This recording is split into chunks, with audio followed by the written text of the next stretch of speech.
And if you are on Twitter, please engage, and you can use the hashtags YoungFemSpeakUp and AWID Forum. And at the end, we will launch a survey, which will be great if you fill out because it helps us to organize future webinars.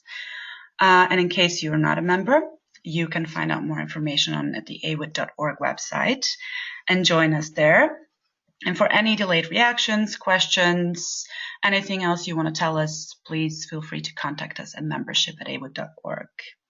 So that's it from my side. And now I will give the microphone to Laurie Adelman, who is our host for the session. Amazing. Thank you so much. And I want to thank everyone at AWID for putting together this incredible webinar that we have today. It's so rare for me to get to be in conversation with folks from this many different countries. I think you said we have 37 different countries on, and we also have 3 really dope feminist speakers that are going to be answering some questions and talking with us today. So I'm just thrilled to be here. I want to echo the call that was just made for folks to please tweet about this conversation throughout using Young Fem Speak Up or AWID Forum are the 2 hashtags for this webinar. And I just want to remind folks what we're doing here today, that essentially we're here in the lead up to the AWID Forum taking place in Brazil in several weeks to really get excited about the forum and host a webinar that's exploring how young feminist activists can be and are being their own media, and how we can elevate our voices both online and offline to better showcase the causes that we advocate for, whatever that may be that falls under that feminist or gender-based umbrella. And we're also going to be talking a bit about how young feminists across borders around the world in different sectors and different fields, working in different vertical issues, can support each other and practice solidarity across all of these issues and struggles that we care about. So, as I said, I'm Laurie Adelman. I'm with feministing.com. I'll be your host today, but mostly I will be asking questions, not talking too much, and I'll introduce our esteemed panelists in a moment. But I just wanted to share a little bit about Feministing for folks who don't know what we do and who we are, so you can get a sense of who it is you're hearing from all the time on this webinar. Our mission is really to uplift the voices of young feminists, so this webinar was a no-brainer. We've been around for over 13 years now, and we have a focus on those who have been historically marginalized, and we really are looking to spur positive progressive change and bring folks along with an intersectional feminist agenda. We are independent, a mission-driven site, and we are unbeholden to corporate interests and page views. Perhaps most excitingly, our team is majority people of color, and it includes contributors who are really diverse in terms of gender identity, sexual orientation, class background, geography, though we'd love to be even more global. And so I wanted to share that, and we can talk a little bit more maybe later on in the webinar about how to put together spaces like this online, or how common they are or rare they are, and what are some tips to create these kinds of spaces online. But I did want to share where Feministing comes from in that sense. So without further ado, I would like to jump in to just introducing some of the panelists that we have here today, and we'll hear from them and chat with them a bit about a number of topics today. So first off, we have Tiffany Kagure Mugo, and she is in her own words, I'm not saying this on her behalf, she is the intoxicatingly scary gatekeeper of HOLAAfrica. And for those of you who don't know, that's an online pan-African queer womanist community that's dealing with sexuality and all things woman. Tiffany is also a writer, a digital and social media consultant, and a freelance journalist who tackles sex, politics, and other less interesting topics as well. During weekends, she's a wine bar philosopher and a polymath for no pay. So I love this bio, and I'm so excited to be welcoming Tiffany to our conversation as a panelist. So welcome, Tiffany. Hello. Hi, Tiffany. I also want to introduce our second panelist today, Gurkirrat Sachdeva, Gurkirrat is the manager for partnerships and engagement at UK Awaaz, where she's run campaigns on issues ranging from sexual and reproductive health and rights to child mortality, with amazing organizations that range from Tarshi, Oxfam India, Save the Children, and Kriya, all incredible groups. Her expertise lies in building strategies for social good, digital media campaigns, to mobilize and engage young people. So we're so thrilled to have you, Gurkirrat. Thank you for joining us. Thank you. And our third esteemed panelist is going to be Bandana Danuwar, who has been working as a station manager at Radio Udayapur since 2009. Radio Udayapur is a community radio which is managed and operated by women only in eastern Nepal. So that is pretty badass. I think that might be the definition of badass. And they've been focusing in several issues through their radio program, which include multi-generational dialogue, early child marriage, women's empowerment, and sexuality and reproductive health and rights. Their entire objective is to increase women's access to information, which they recognize is a mandatory part of empowerment. So we're so thrilled to have our panelists with us today. And without further ado, I think let's just jump into it. I'm going to start asking them some questions, and I know we're also taking questions from all of those who are attending the webinar today, so feel free to chat or tweet your questions, and we'll be looking at that as well. But for now, I'd really love to hear from you first, Tiffany, if you don't mind, to tell us a little bit more about how you got your start. I know a lot of times that's the first question that young feminists want to talk to each other about. You know, how did you get started in engaging with the media and making your own media? And, you know, was there some big inciting event? Did it happen gradually over time? Tell us your story. For me, it was more of a stumble into it thing. There is no like weird Cinderella story where I was like sitting scribbling in a book and somebody was like, "You look so beautiful scribbling. You must scribble digitally." It was just one of those things where we, with HOLAAfrica specifically, we were sitting around as a collective, and before we were a collective, we were just like 3 women sitting around having some wine and being like, "Do you know what you can't Google? What it's like to like be queer in Africa as a woman and not be sick." Basically, it was that idea of like, where are the different stories? And sort of like 3 bottles of wine, and we were like, you know what we're going to do? We're going to start a blog. Yeah, we're going to start a blog. How do you start a blog? And then so it was just like a continuous process of learning. And then we realized that the more and more we did, the more we realized that it shouldn't just be specifically on sexuality. It should just be more of a sort of African woman thing, because we realized that one of the conversations that wasn't being had as much on the continent was sort of this idea of women owning their sex and sexuality outside of like these really tough situations like you know, female genital mutilation or the problems of tradition. Or so we wanted to have that everyday conversation where women are like, so I was with my boyfriend and I had really bad sex. That is just it. Like, it's not some like groundbreaking thing. There's not going to be a UN panel on it. You know, like people aren't going to start like, you know, trying to pour funding into my life because I just had some really bad sex last night. And it just stemmed from years of conversations about sex and never really documenting the issues that face people in their day-to-day. Obviously, there is that element of like looking at like sort of broader, more like sort of urgent and more pertinent issues, but it was that case of how it all started was basically a couple of posts on I think it was a blog spot, a couple of posts on a blog spot, and then like a few months later we're like, let's have a Twitter and try and have conversations, and no one really wanted to engage with us. We're just like, people were like, we're not going to talk to you about sex. We don't even know who you are. And so it's just that sort of like, for us, it was a lot of a progression. And even in my own sort of personal capacity, it was just writing for one platform. And then the more I got comfortable writing about issues and pushing boundaries and sort of realizing that if I personally did not tell these stories, it would either be some really, really problematic man from very, very far away, because it is always a man, or, you know, the stories would not be told in general. So I think that's where I came from.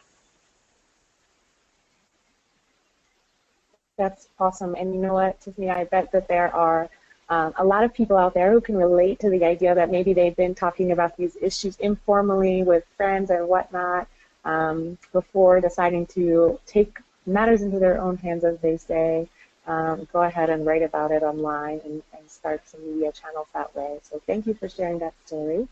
Gurkirrat, I wonder if you want to comment as well on how you got started and really your work with Youth Ki Awaaz and the different campaigns that you've run. How did that all begin for you?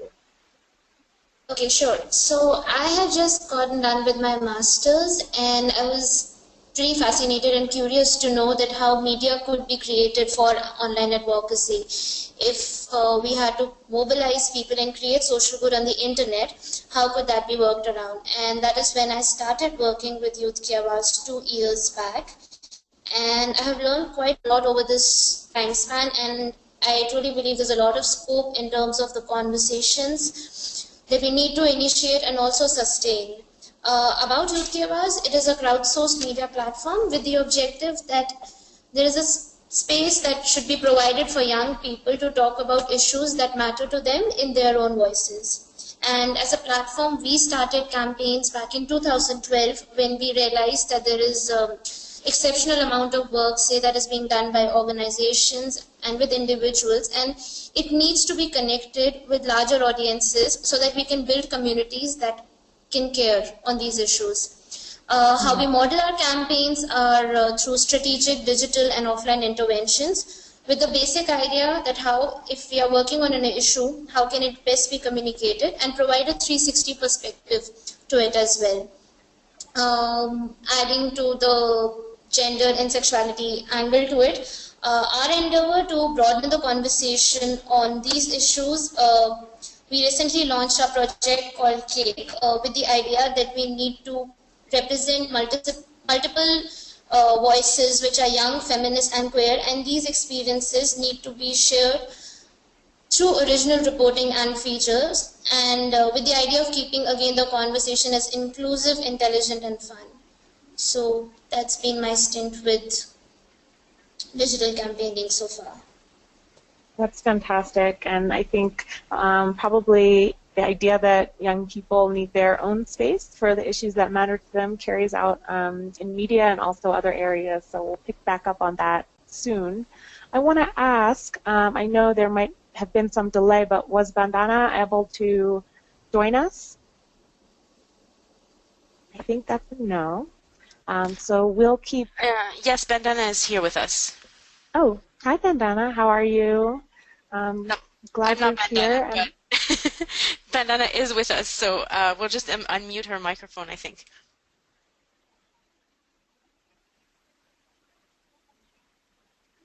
Great. Well, while you're unmuting your microphone, Bandana, I'm hoping you can speak to the same question that the other two have spoken to. Just tell us a bit about your story, how you got started working in radio, which is really an interesting medium for this work. And, you know, was there some event that put you over the edge and made you decide you need to be using radio for to reach young people, or tell us about how it happened?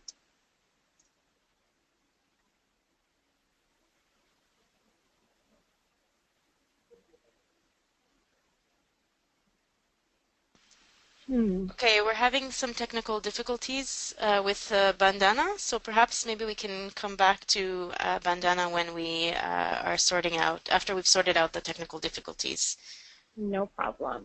Thank you. Let's go back to you, Tiffany, because, you know, you shared that you'd been talking about these things and thinking about these things for a long time, and then you decided to go ahead and build your own platform, which I really respect and admire. And I wonder if you can talk a little bit about what it's been like to build out a platform and how to really effectively not only share messages around sex and sexuality and connect with other people, but what is a way to really start to change the conversation around these topics? Because there is still a lot of taboo around sex and sexuality, pretty much in every part of the world. So how do you get those messages across and really reach people with those messages? For us, our main thing is building community.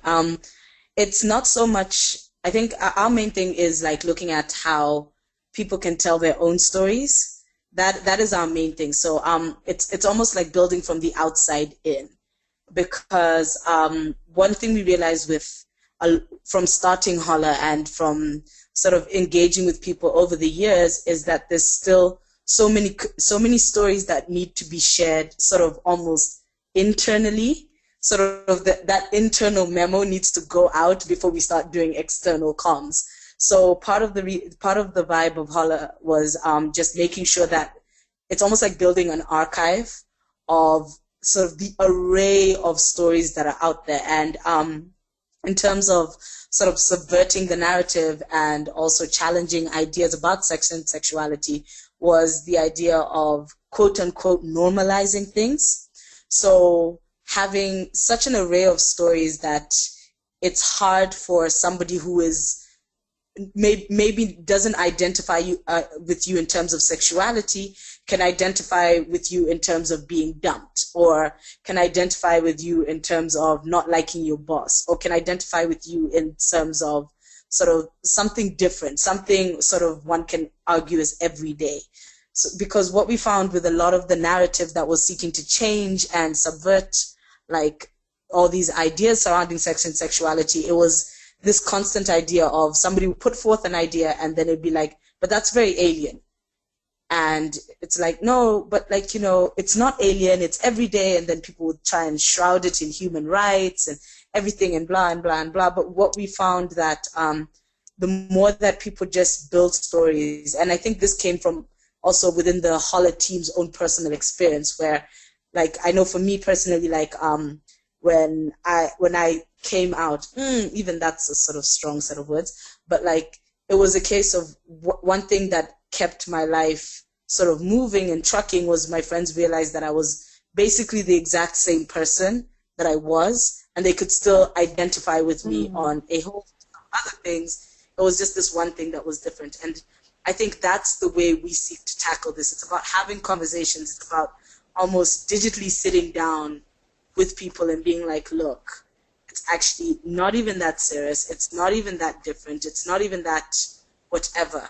Be I a woman who like wants to have a lot of sex, or if I'm a lesbian, or if I'm bisexual, or if I'm pansexual, or whatever it is. It's just a case of sitting down and actually having that conversation of being like, look, I may be pansexual, but I hate my boss. And people are like, oh, I hate my boss too.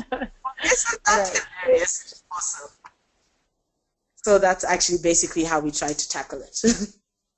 I totally love that, and I find that as well. The internet and blogging in particular, also Twitter, is a great way to connect with people that are from different identities than you are maybe, and connect about things that you have completely in common, but you might not have known that if you walked past each other on the street, you know, or met each other in a meeting room somewhere, or maybe were, you know, sitting across from each other in a restaurant. You just don't have any idea the things that you have in common with someone until sometimes you're sharing some of these more personal details online. So I really love that idea also, that you're taking some of the stigma out of the queer identity that you embody, and, you know, saying, hey, well, if you want to be biased against this group, you're actually being biased against me, and putting a face to that identity. I think that's one of the most beautiful things about the internet. So that's a really cool story to share. Thank you for that.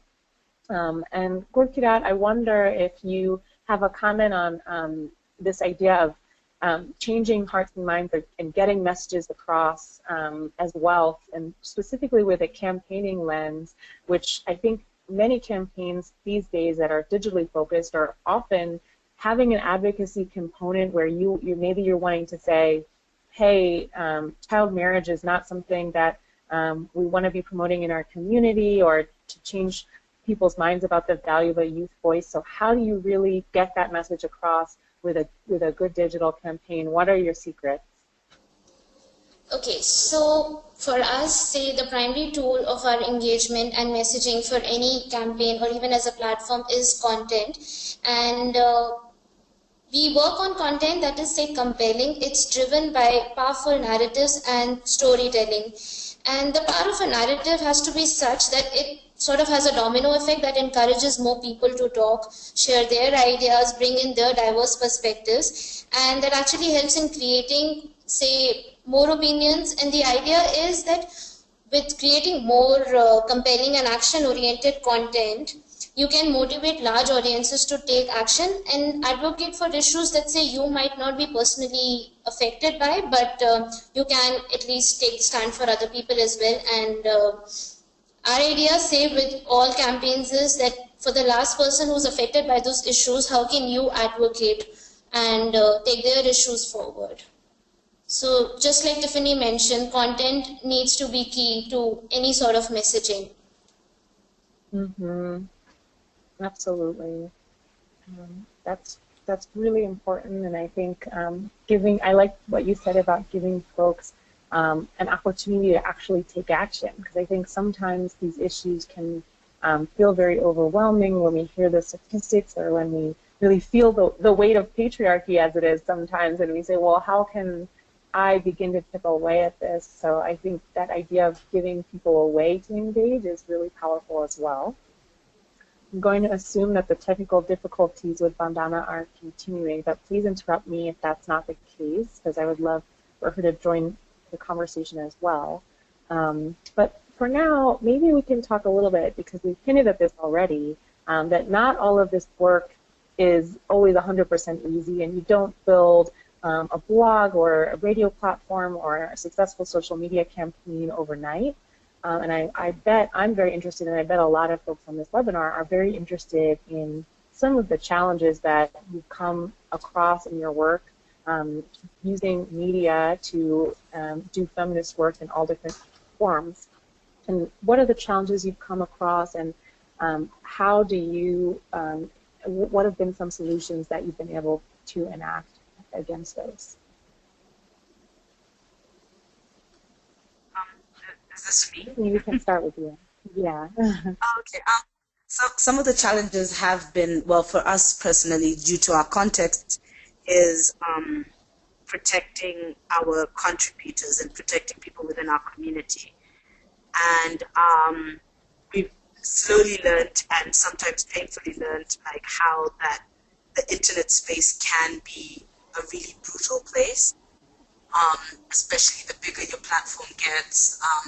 I'm sure a lot of online campaigns, such as like Take Back the Tech and stuff like that, can attest to things like this. How you can be in the online space, and it's almost like shouting in a field, shouting in an open field, and you can have a lot of very scary, very aggressive, very violent people come after you, especially if they don't believe the things that you believe, and if they don't sort of have the respect for the people that you have respect for. So I think that's been one of the major challenges. That, and also just trying to encourage people to be part of a community, and being patient with the conversations. Oh Lord, being patient. Sometimes where you look at the internet and you're like, ooh, not today, Satan. Just not today. Just, oh God, not today. But I think that those have been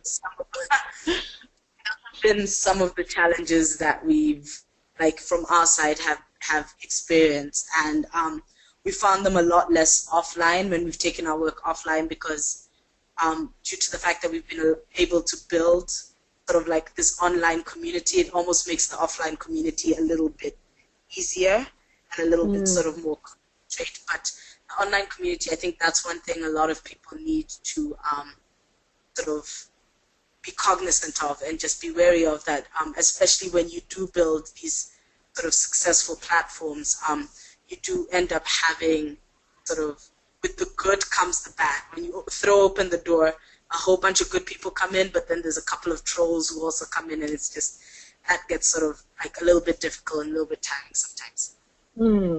I want to pick up on the online and offline divide in a second, but can you say a little bit more about that, Tiffany, and Gurkirrat as well? I'd love to hear your experience about the online abuse and trolls. Do you get a lot of that, and is it mostly from members of the opposition, or who's sending that to you, and how do you cope with some of that? Because I know that's an issue that's especially bad for women of color online. So I would love to hear more about your experience with that. Sure.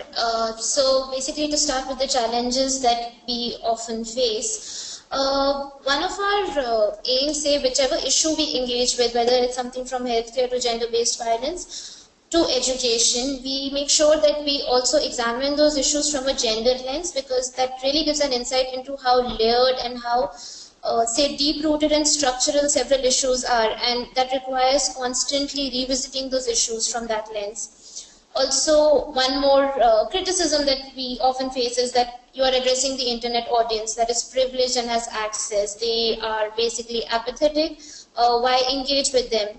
And our idea is that if you engage with people and not assume that probably they come from that apathy, we can actually sort of motivate and compel them to take action on several issues. So we're continuously striving to create a space where all issues have equal spaces, there's equal engagement, and more issues emerge, and more people feel passionate about them.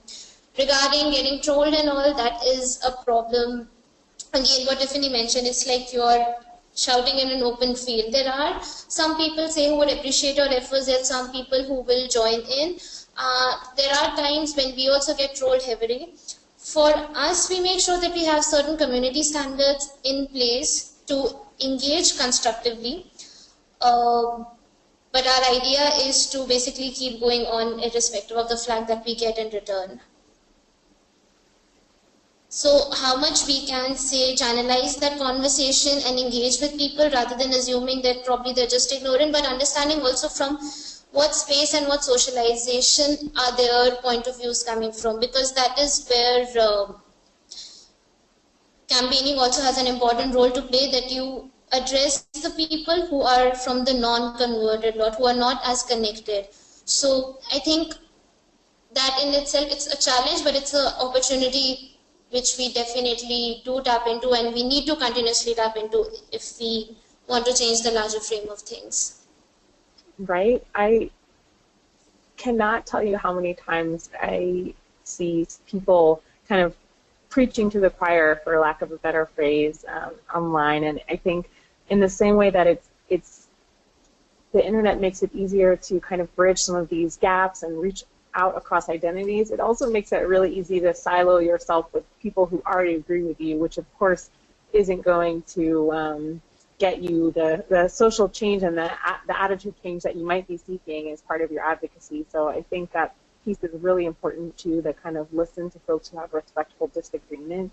Tiffany, I wanted to know, do you have any additional thoughts you wanted to share specifically about trolls or online abuse, especially because, I mean, you're writing about sex and sexuality and, embody these multiple identities in a way that might bring on a lot of this negative attention, and I wonder how you cope with that, or how you might recommend others cope with that who might be in a similar position. I think first things first, for fear of using a buzzword that I feel is being thrown around a lot lately and may lose its flavor soon, but self-care. Like, when the internet trolls are coming at you, if you can feel after, say, 3 tweets or 1 Facebook or 2 Facebook comments or whatever it is, insert number here, that this conversation is not going anywhere and all you're doing is getting riled up and getting upset, like, as somebody who is part of the organization, even if you're speaking on behalf of the organization or on behalf of yourself or whatever, sometimes it's okay to just tap out and to actually be like, thank you for your contribution, much appreciated, it shall be filed away. I think that is one of the key things that a lot of people need to learn about online platforms, that it's actually okay to not engage. And not engaging doesn't mean that you've bowed out, doesn't mean that they've won or anything like that. And I think that's a conversation that a lot of feminists need to start having, because what happens is, especially in online spaces, you are fighting this constant battle with trolls and whatever. There needs to be a point where you know your limit, and I think that's a very important point that, like, not a lot of people talk about, is knowing your limit and knowing that you're not going to engage. For me, my limit is one tweet. Like, my limit is literally one tweet. If I tweet something as Hola and you tweet back misogynistic or, misogynoir or, whatever it is, homophobic stuff, and then I engage you once and you start again, I'm like, homeboy, home person, I cannot help you. So I'm just going to tap out. I'm not going to reply. I'm not going to feed the trolls. Do not feed the troll. That is rule number 1 of like the internet. And rule number 2 is if you have like an online platform and stuff, sort of monitoring the comments and sort of conversation on the platform outside of like sort of instant media, sort of like comments and whatever we call on like Twitter and Facebook and marketing, but actually on the and making sure that. Tiffany, we might be, we're losing a little bit. Oh, sorry. Oh, that's much can better. You hear me now? Yeah. Okay, cool. I hear dogs in the background. Somebody's got puppies. Anyway, that's not the point. Also, it's just sort of also monitoring and it's sort of like making sure that your space is being and as a whole. Can you still hear me? And there's a whole host it's a bit in and out. Okay. Oh no, I think my internet might be going. Let me. Darn. Okay. Well, while you work on that, I'll ask whoever does have the dog to mute themselves if possible. But I absolutely love you're reminding us to not feed the trolls. I think that is so important. Like, if anyone takes away anything from this conversation, you just don't feed the trolls. You don't owe anyone anything on the internet and on your media platform. So I agree. Respectful disagreement is one thing, but I'm like you, Tiffany. I refuse to go back and forth with someone if they're not engaging in good faith about because these issues are personal, right? When we're women of color, women from the global south, young feminists who are investing our time and energy in looking for genuine social change, and it's so easy for folks who just want to derail that process or hate on that process to come in and express a negative thought, but that does not mean that we have to engage with them. And I love what you said, that not engaging doesn't mean that they've won. I think self-care is so important, and none of us can be change makers if we're tired and stressed out and frustrated with online trolls. But I have some good news for everyone, which is that I believe Bandana is here with us. And ready, and the technical issues have been worked out. Are the rumors true, Bandana? Yes. Amazing. Hello. Okay. Hi, so happy to have you here. Welcome. Mm-hmm. And just, I'm not sure if you've been able to hear the beginnings of our conversation, but I'm hoping you can share a bit of your story about how you got started doing your own media work, and feel free to jump into some of the conversation that you've been hearing as well. Yes, sure.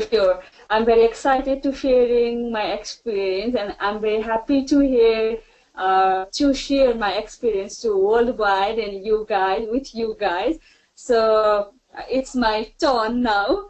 So my name is Bandana Danuwar, and I'm from the Nepal, and I'm working as a station manager in a community radio in Eastern Nepal called Community Radio Udayapur, which is managed and operated by only women.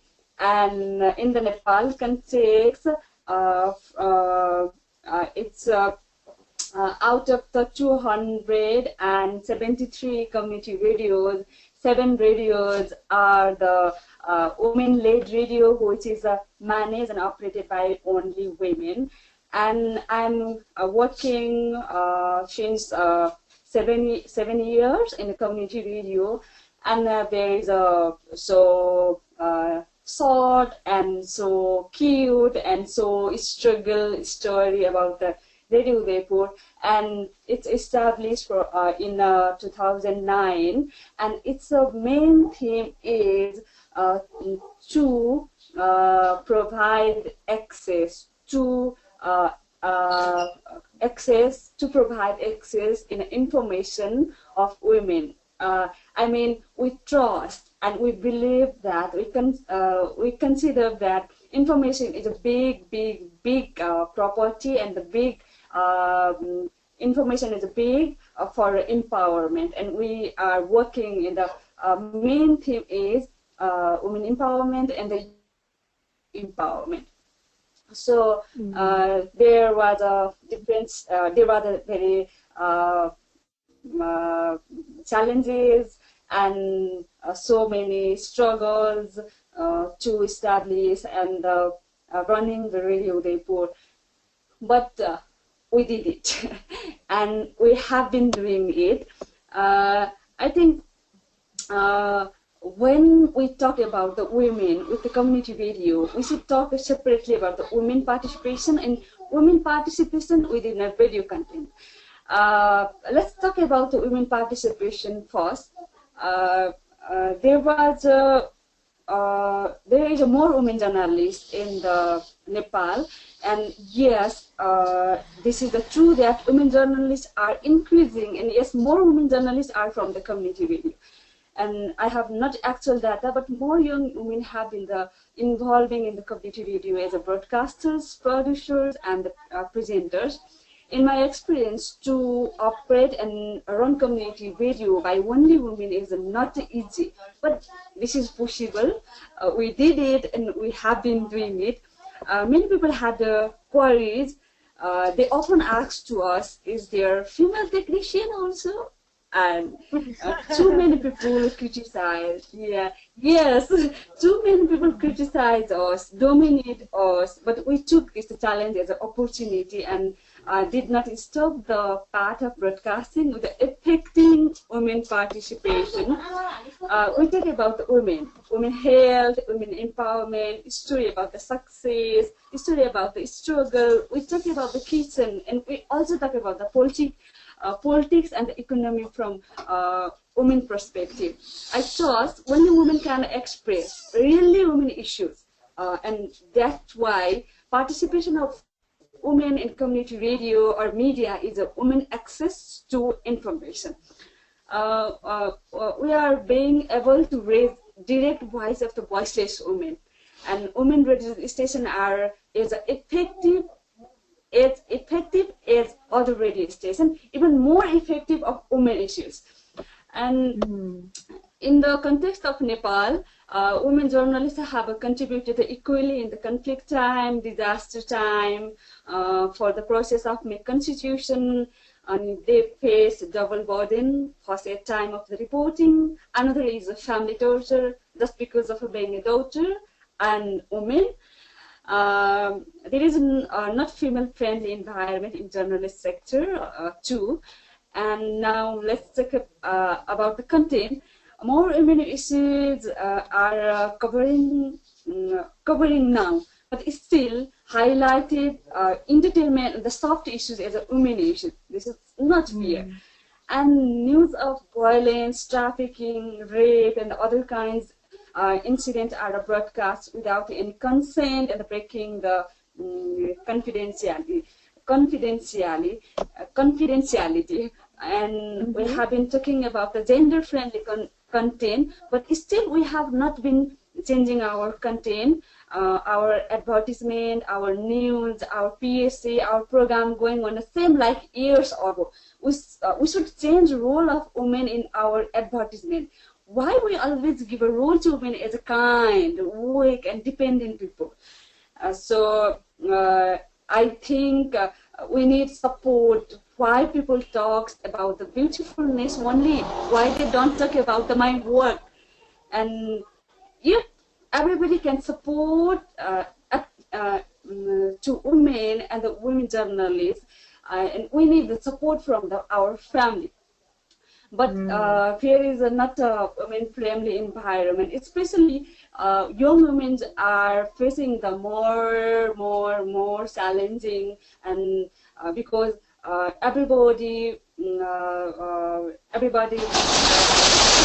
think that when young women are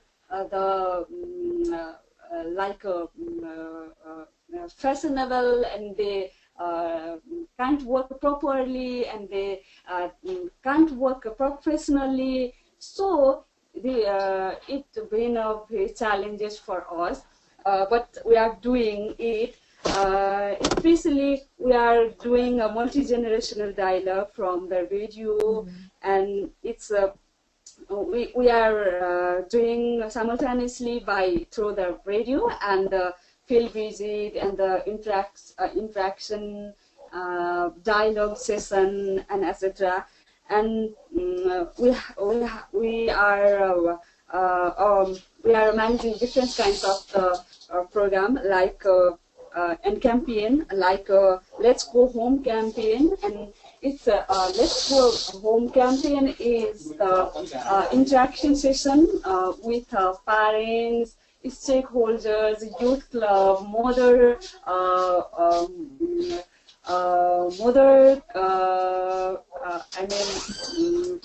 group, and the children group also. And another campaign is running by Radio Udayapur, is campaign against the early child marriage. And another main focus theme is main theme of Radio Udayapur is to talk about the sexuality. And this is the very big challenge for all of us who are working in a Radio Udayapur, because sexuality is not easily acceptable matter and talk in our community. So it's a very difficult, but we are trying to talk about it slowly. We start from the on a small radio program, like we gather in the studio and we talk about the menstruation period, and we talk about our first menstruation experience, and we talk about our first love. We talk about our own body, and we talk about the underwear, how we use, and what is the importance of the underwear, and how type of underwear we can use. It's our community thought that it's a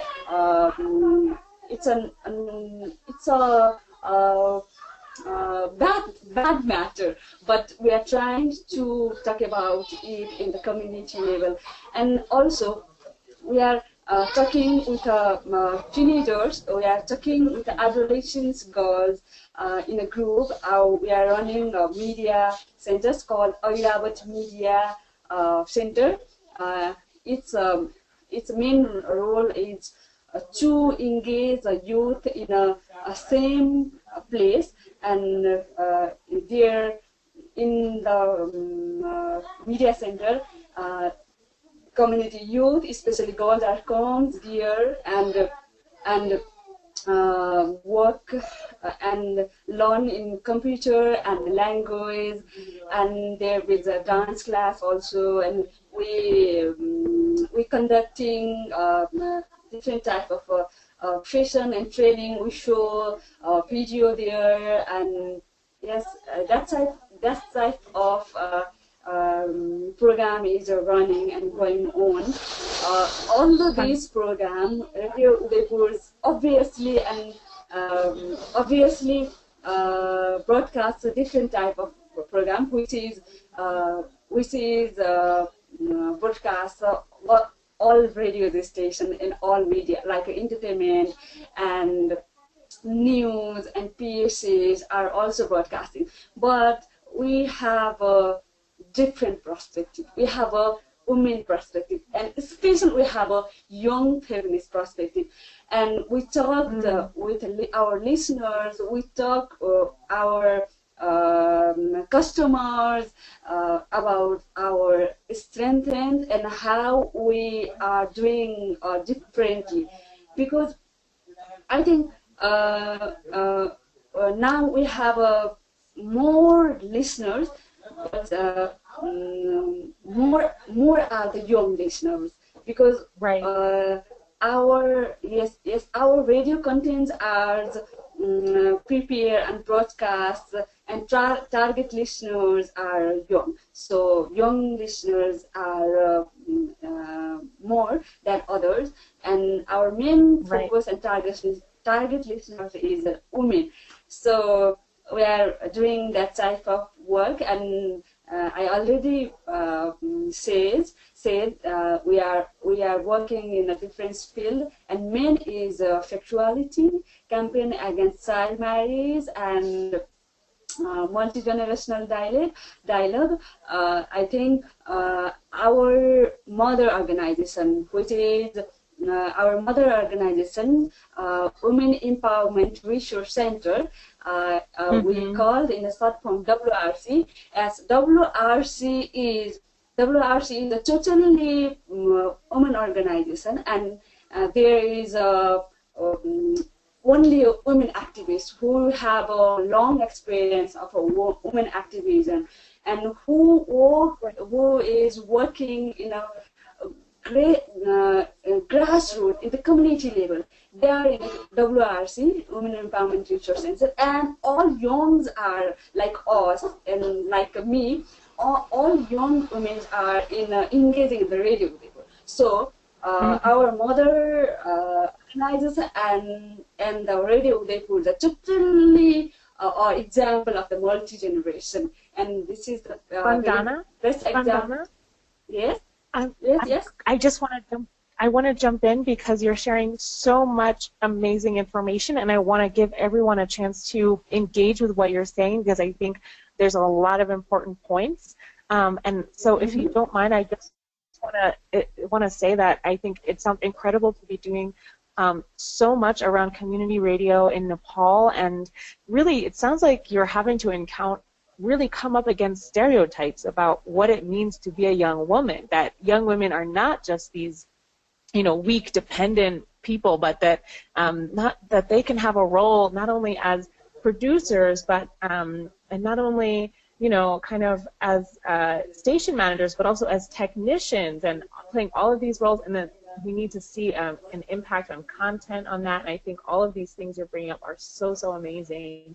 So I wonder if some of the other panelists as well have come up against some of these stereotypes, specifically around being young women, and especially young women of color, or living in the global south, or living in areas where your race or ethnicity is playing a part in your identity. I'd love to hear a little bit more about how you're busting stereotypes, and then I have a wrap-up question before we go to the chat box. So everyone, get your questions in now for our brilliant panelists. I think we've already brought up so many important things that I wish we could talk about forever. But can other panelists speak a bit to this idea of specifically breaking stereotypes that young women of color don't have anything to say or contribute? I can start from my end and just talk really quickly on it. Great.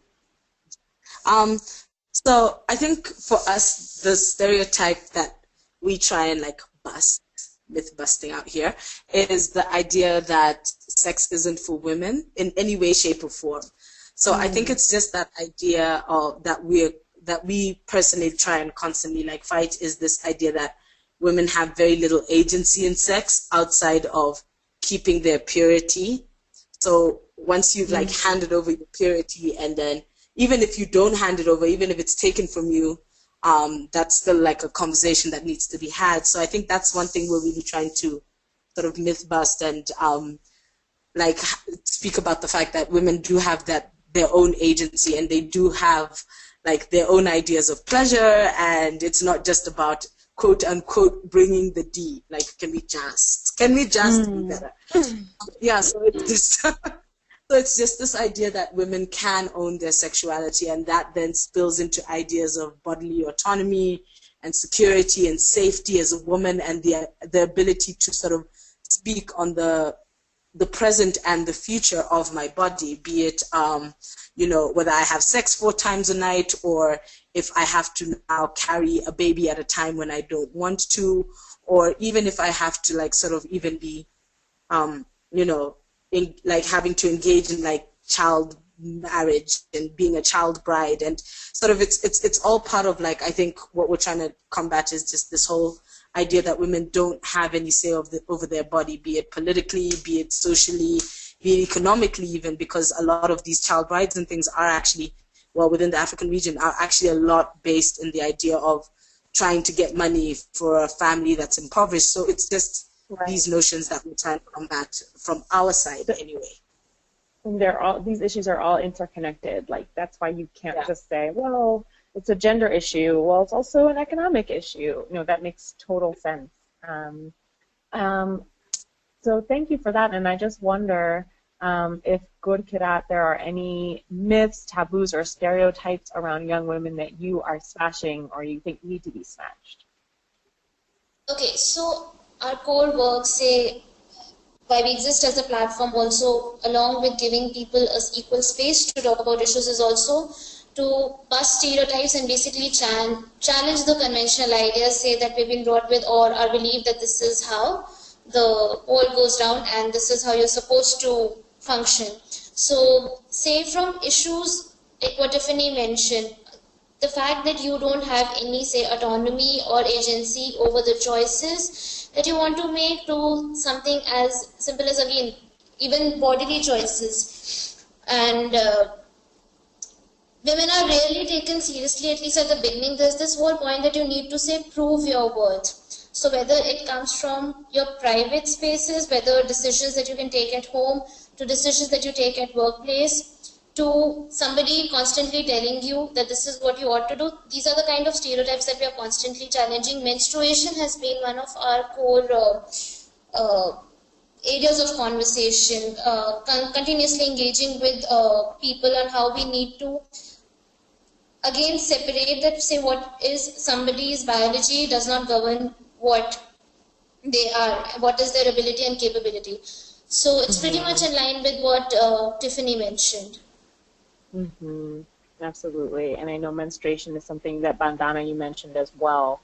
So I want to ask you all about the future. And I think it sounds like there's so much going on with Young Feminist Voices. We'll hear this more at the AWID Forum. I hope that I'll see many of you there. And I think there's so much changing in our field. In some ways, not enough has changed, but we are making some progress. And I wonder what opportunities you see in the future for young feminists in the media, and also, what are you most excited about for the future when it comes to young feminists in the media?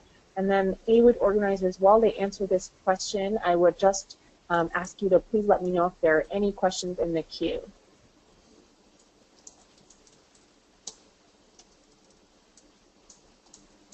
So, Tiffany, do you want to keep with your record of starting us off? What are you excited about, and what opportunities do you see in the future? Oh, okay. Thank you for repeating. I'd actually kind of lost the last bit, but I didn't want to admit it. So in terms of, for me personally, I think, and especially with AWID coming up, I've been a bit of a sort of a lurker, a feminist lurker, where I know like 3 people, and I'm like, okay, I'm doing this campaign, or I'm looking for this call, or whatever, and I've been kind of like on the outskirts, but I think I'm really excited about the way that we're connecting more and more within these forums and adding more and more people to the number of voices and to the mix, and just sort of almost growing the community from sort of like an elite, 8 feminists who've been like carrying the whole movement for like the last like 20 years to just this whole idea of like the way we're speaking right now, and sort of like young women speaking up. And even with us, like in like 5 years, we're not going to be the young women speaking up, and there'll be like more people coming in and more to the extent where we're going to have to start figuring out like, the diversities and how to like interact with the diversities if we're not even doing that now. So I think that's where I'm really excited to go, which is probably why I'm super excited for it. Oh my gosh, I could cry. But yeah, this idea of adding more and more people to like the squad, if as the youth say. Absolutely. I love that. Gurkirrat, how about you? What are you excited about? So I feel there's so many organizations, platforms, and individuals that are doing great work, and there is a need that everybody continuously works together so that there's a diverse community and an active conversation that makes several of the issues that we have a silence around, they become more mainstream. A lot has changed with respect to how, say, media covers these issues. And am I audible? Yes. All right. So I feel a lot needs to be done to make the issues mainstream, and young feminists can challenge the way, say, legacy media works, and young feminists also decide what they want to speak about rather than the media telling them what needs to be told in what format. Also, I feel with the world going mobile, there's a huge opportunity for growing campaigns with more synergy between offline and online mediums, and basically going to the space where the audience exists and engaging with them consistently and building an active community that basically cares and works on it. I love that. Thank you. And what about you, Bandana? What are you excited about for the future when it comes to young feminist voices and young women in media, including radio? Yeah. I want to share one thing I want to see, and I want to and I voice in Nepal. There is so many media like community radio and television and paper, but how media is using the women and women issues. So it's a very difficult and it's a very challenging. It's a not good thing. So I want to see the women and young women in the main position of the media, like editor and the station manager or producer in radio or television, so that they raise their voices and they can improve the issues about the women, and they can speak about the young women and speak about the justice and speak about the women's story. And another is there is so many women journalists, and especially they all are the young, but still Nepal have no any data how many young women and how many women are engaging in the media. It's a big challenge. We are working in the media line, and we all are giving our all efforts, all our creativity, all our time, but no one and nobody have a record how many young feminists and how many women are engaging in the media and what is the contribution, and their contribution is not recognizing in the national level. So if we could manage and if we could record and their contribution, so it would be very great in the Nepal context. And this both matter is very big things for me in future. One is how we raise our voices through the media, and another is our contribution should be recognized in the media. How we contribute through the media for the national building and other social scenes. That type of record and that type of contribution is should be recorded, and it should be recognized from the government side and from the other community level and other stakeholder levels.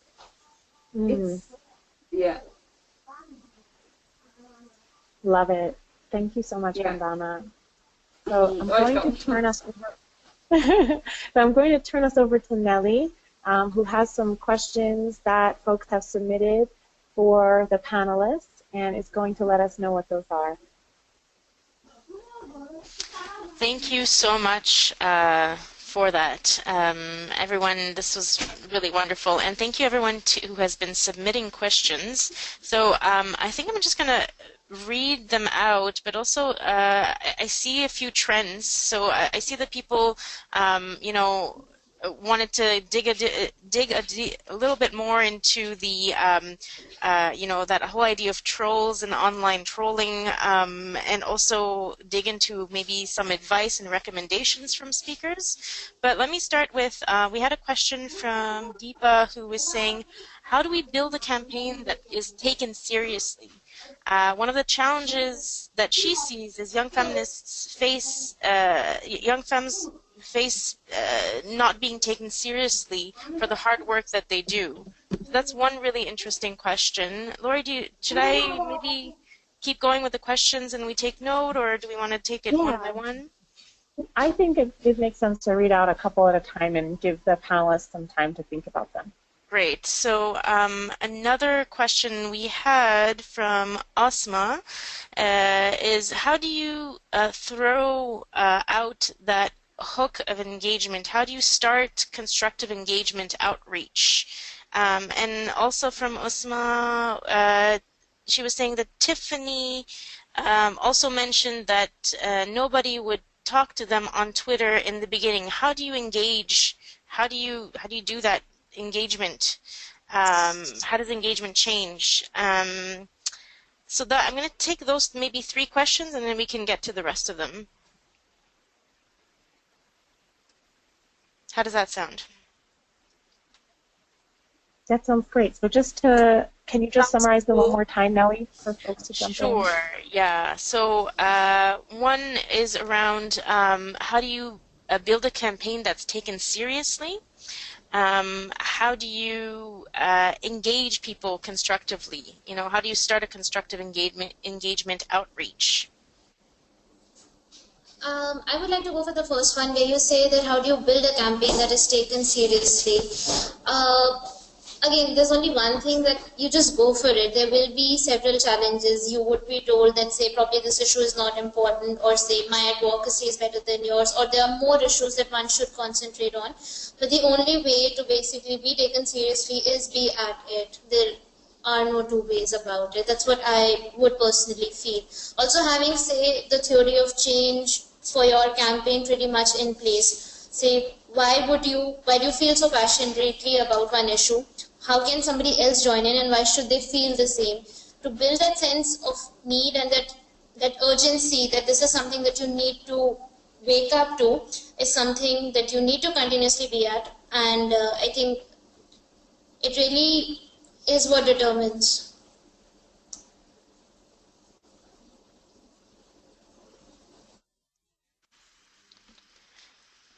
Great, thanks. Go ahead, Tiffany. Oh, I can just jump in with the question of, I guess it leads to the idea of like engagement and things and how to get people to actually engage with you. I think for me, it's just sort of slowly but surely building trust within the spaces that you're in, sort of almost continuously encouraging people and allowing people to, firstly, making a space that's safe enough for whatever it is that people want to do. Because for us with Hala, it's really all about how people want to engage and how they want to have their voices shown. So I think it's just slowly but surely encouraging people and showing people that the space is safe. Because no matter what work you're doing, having new people come in, you could be like completely into your convictions, but having new people come into sort of like this home you've created can be very daunting for them. So it's a building, number one, of interpersonal relationships, interpersonal networks, also completely and utterly working with other people. You are not out there by yourself.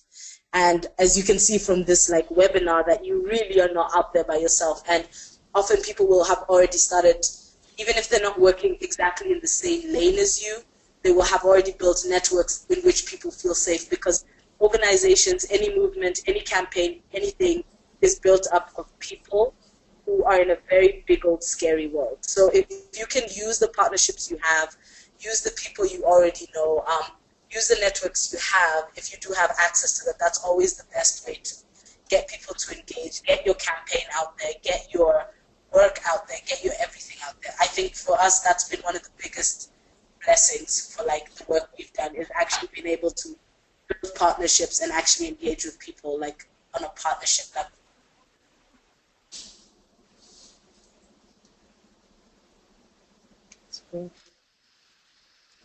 Wonderful. I wonder if maybe we have a lot of questions, and I just want to get to making sure we get to those questions.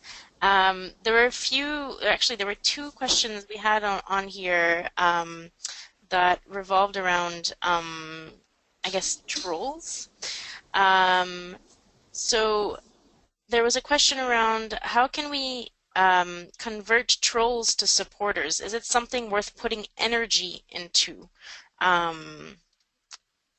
Was around that. And also around trolls, how do you differ trolls from opponents?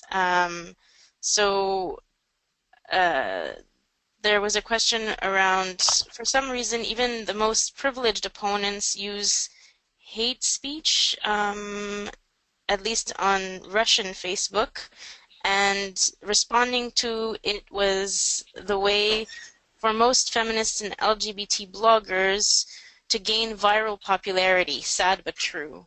So wondering around trolls, if it's even worth engaging with them, I guess putting your energy into trying to convert them from trolls to supporters, and how do you differ or differentiate trolls from opponents?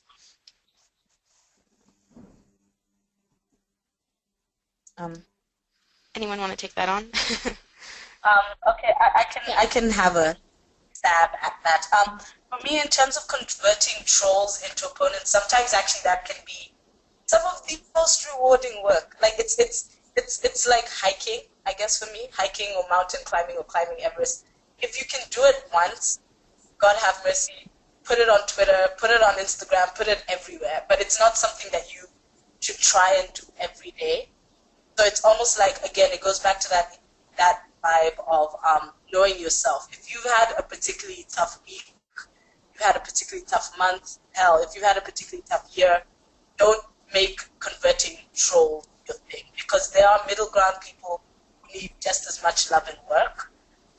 But if you are feeling really, really like super that day, and you know, you looked at yourself in the mirror, you're like, I'm awesome, your coffee was on point, your hair looks great, whatever it is, and you feel like you have the strength to convert a troll, and you have the strength to go back and forth, then do it. It's the key to that is always keeping calm.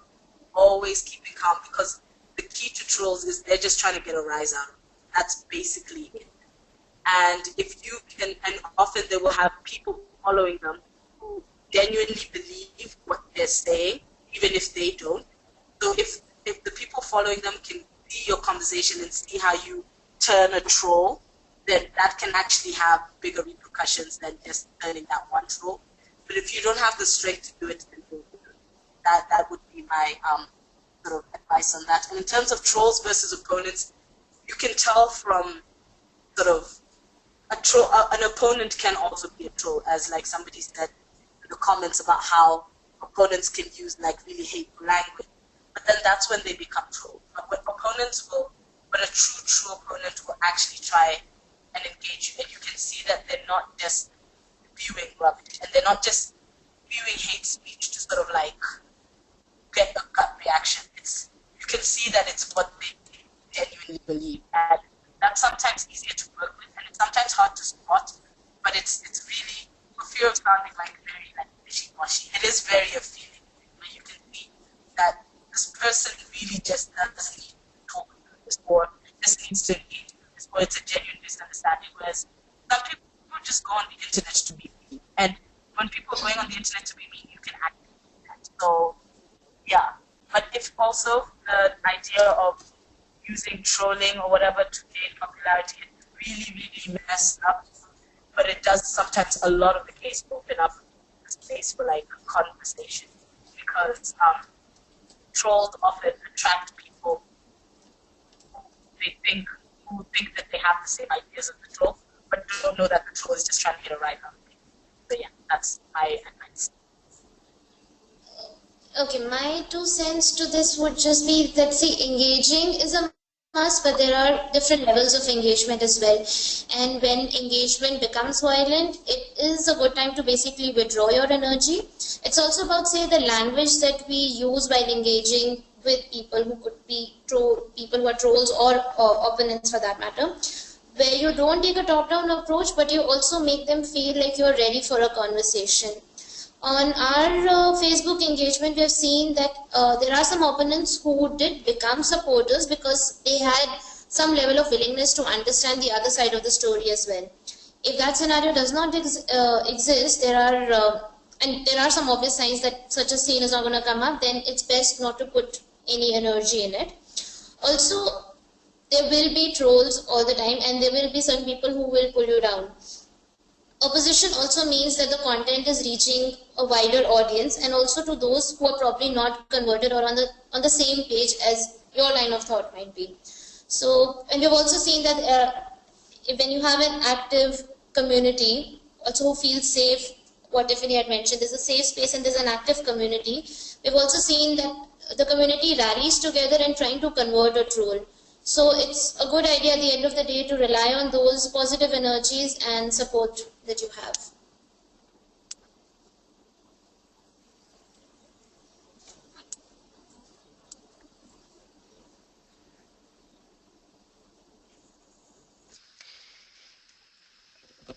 Okay, that's great. Thank you for that. Maybe we can move on to other questions. So someone else wanted to know, just going into more around the online versus grassroots divide, asking for those of us not grounded in media and IT in our organizing, how can we share more resources with all of you and leverage our platforms? Kelly, could you please repeat the question? Okay, yes, I will. Sorry about that. So the question was around, we would love to know, we would love to go into more of the online versus grassroots divide. So for those who are not grounded in media and IT in their organizing, how can those people share more resources with people who are more connected to online platforms and leverage those platforms? The way we do it is basically, say, when our campaigning model is based on the simple idea that, say, there are some resources that we can bring in, and there are other organizations that have a very strong presence on the grassroots. So the whole idea is to figure out that synergy and basically work as a cohesive unit rather than, say, working on the same issues in isolation.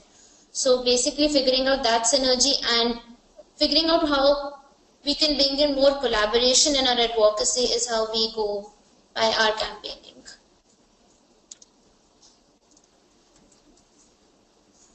I'd just like to echo that. It is really about, again, identifying the partners you have in different spaces, because even if you are online and grassroots, you're not going to be everywhere. So to give the example of, say, like LGBT organizing in, say, Kenya, for example, which is just one country, you can have an organization that has a social media presence and they have an online presence, but they also have a walk-in office, but they're based only in Nairobi.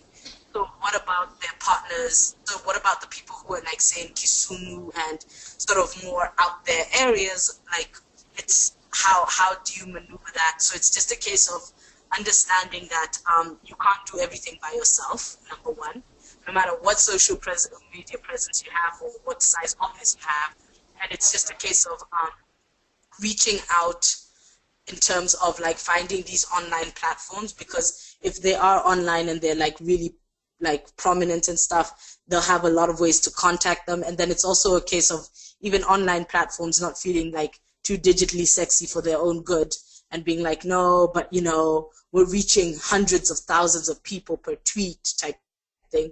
So it's just a case of actually understanding, as was said, like the synergy between like the two places, and rather than sort of stopping to see it as a divide and more like seeing it as different tools to fix the same thing.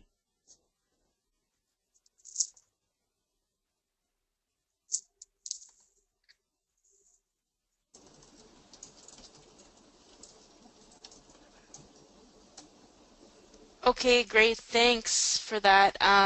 So we have about 3 more questions that were put into the chat box, and those were revolved more around advice. One was, what would be your #1 advice for young feminists who want to expand their online audience to avoid reaching the same people all the time? So that's one around advice, and there's another one around, what would be your top 3 recommendations for increasing online engagement on Twitter, Facebook, and blogs?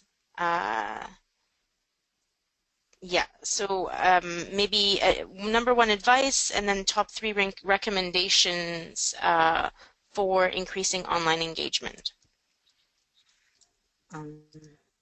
Okay. Sorry. What? Oh, go ahead. Which one of us should go ahead? Whichever one wants. Okay, so even say for both the things, what would be the #1 advice, and how do you say leverage platforms like Twitter, Facebook, and blogs? They're just some basic things. You need to have two-way communication in your strategy. You can't be a bot. There needs to be some face to it. There has to be a voice. You need to know your audience well. You need to know who they are, where they're coming from, and put out relevant content that would engage with that audience. And the idea is to be consistent with the strategy and not to give up too soon that maybe this is not working out, maybe I need to refigure it. There needs to be, say, consistency to draw that result before you give up on it. So not to give up too soon. And all the 3 platforms they have different formats of engagement, and it's best to basically tailor your messaging and your content, which is suitable for each of these.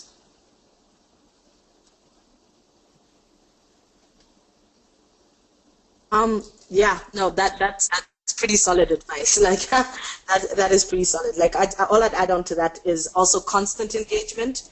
There's nothing worse than going on to social media platforms, blogs, anything, and having just seeing like a dead space, where the last time they posted on Facebook was, you know, beginning of June, and the last time they tweeted was like 8 months ago, and before that it was like 2 months ago. So it's just that the idea of social media, it's kind of like always having somebody, it's like somebody not replying your messages. So you're going to stop texting, and you're going to stop like visiting your friend who never answers the door and, you know, never replies your WhatsApps and, like, you know, never picks up your phone calls. So the idea is to also use these online platforms, social media management tools such as Hootsuite and TweetDeck and all those other things to help you sort of plan your social media, plan your online platforms. A lot of blogs and stuff, especially with WordPress, allow you to schedule publishing.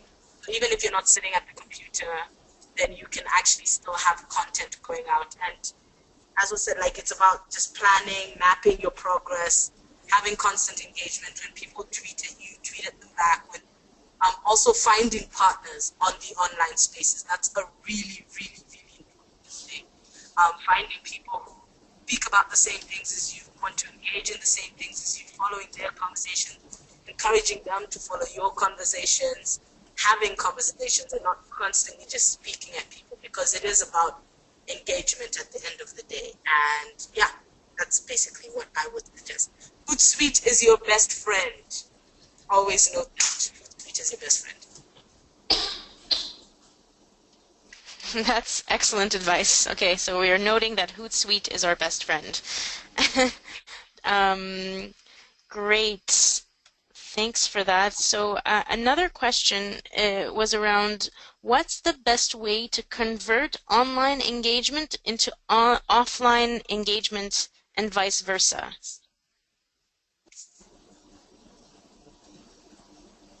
I can speak about probably how it's good to convert online into offline.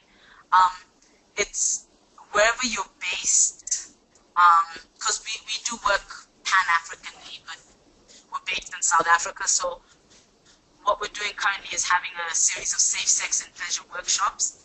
So sometimes it's even best to just start small with one event or partnering with one person, or doing whatever it is, and just sort of taking the ideas you have offline and see how they can manifest online. So we've had a lot of conversations online about safe sex and pleasure, and we're always like, guys, everyone should get theirs and everyone should be safe. So now what we've done is we're actually producing a manual, and yes, we're producing a sex manual, because these are real things. And we're then having sort of a series of workshops and dialogues and gathering our community who are nearest to us, because again, you can't do everything. So gathering your community who's nearest to you and sort of engaging them in the same topics and seeing how partners offline have engaged people with the same topics. So we've partnered with people who sort of speak about safe sex and pleasure, and seen how they're working with people offline that would match the conversations we have online. So yeah, so I would say just sort of start in literally your immediate area and work from there.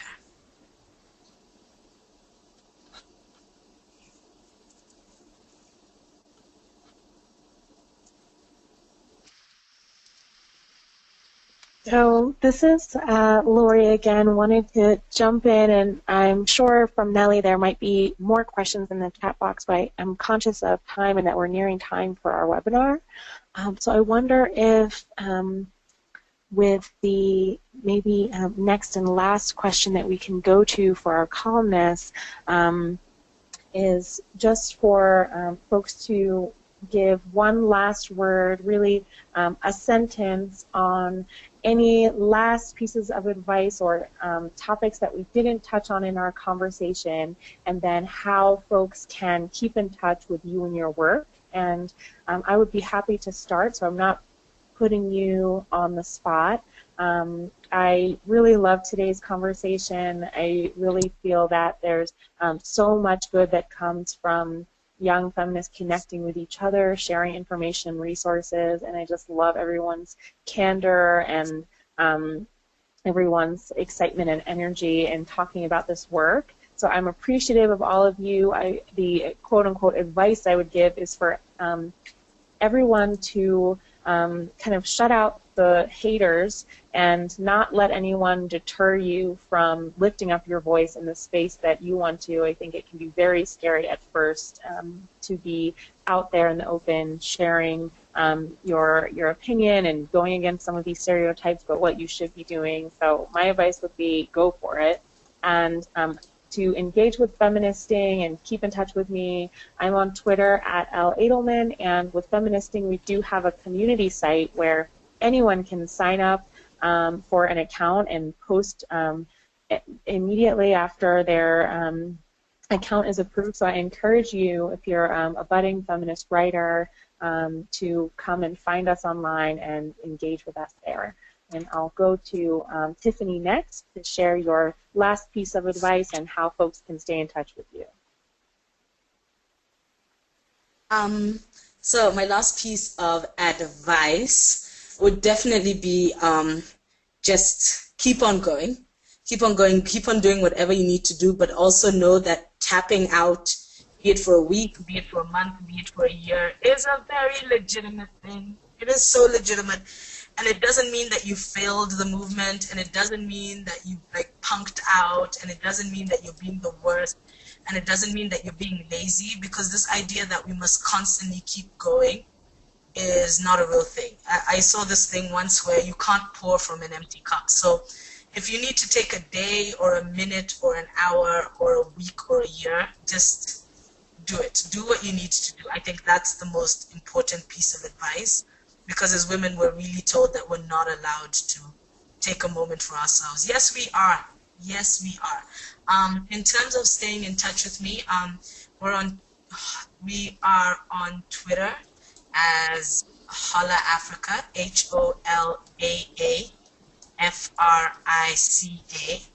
and we also have a website which is www.holaafrica.org, and we're on Instagram, and we have email, and we have everything. Basically, you can find us. We are findable. And if you go on Twitter right now, then you'll have seen all sorts of tweets and things from AWID. God bless you guys. Yeah, so basically that's me in a nutshell. Okay, I'll keep it brief. My piece of advice would be that we need more conversations, we need more collaborations, we need such frequent exchanges as well so that more people find out about each other and the work that they're engaging with. You need to brave it out, you need to build more, and you will try, you will succeed, you will fail, and you learn. And there's absolutely no end to the possibilities and the change that you can make. You can follow Youth Ki Awaaz on Twitter. We are at our Twitter ID is @Youth Ki Awaaz, and you can follow my work on Twitter as well. I am at Gurkirrat_Sachdeva, and do log into Youth Ki Awaaz and share issues that matter to you, stories that you think more people should find out about, and all the awesome work that you're up to.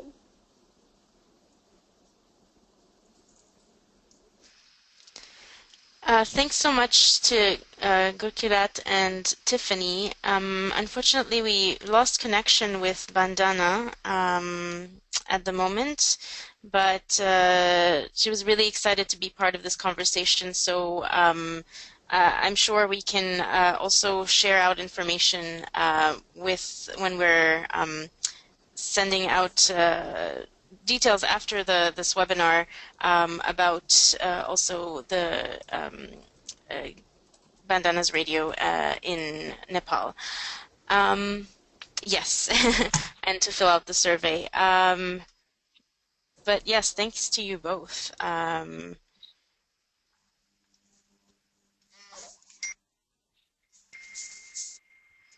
Just wanted to say as well, for those who will be joining us at the AWID forum, we will be also sort of live tweeting and putting things out on our Facebook account. So please join us in also mobilizing information from the AWID forum, not only for the people who are participating in the AWID forum, for the Young Feminists, but also for those who will not be able to join us physically in the physical space. And we have a campaign with Young Feminist Activism program called #PracticeSolidarity, and we'll definitely be tweeting out information around the topic of practicing solidarity. So do check that out. Yeah. Awesome. Thank you so much for hosting this incredible webinar, and I look forward to keeping the conversation going with many of you around the AWID forum. Thank you so much. Thank you. Bye. Bye.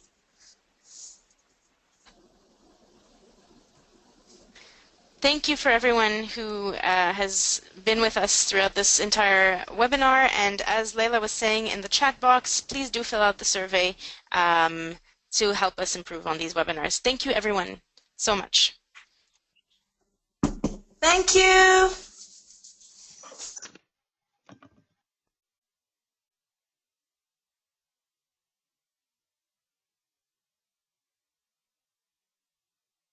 Is everyone gone?